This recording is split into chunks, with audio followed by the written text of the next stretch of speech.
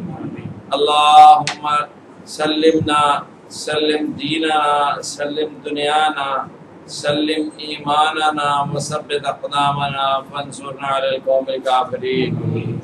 اللهم حبب علينا الإيمان وزينه في قلوبنا، وكره علينا الكفر والفسوق والعصيان، واجعلنا من الراشدين. اللهم ألهمنا مراشدنا في أمورنا، وعزنا من شرور أنفسنا ومن سيئات أعمالنا. وصلى الله تعالى على خير خلقه سيدنا ومولانا محمد وآله وصحبه وآل بيته أجمعين برحمتك يا أرحم الراحمين.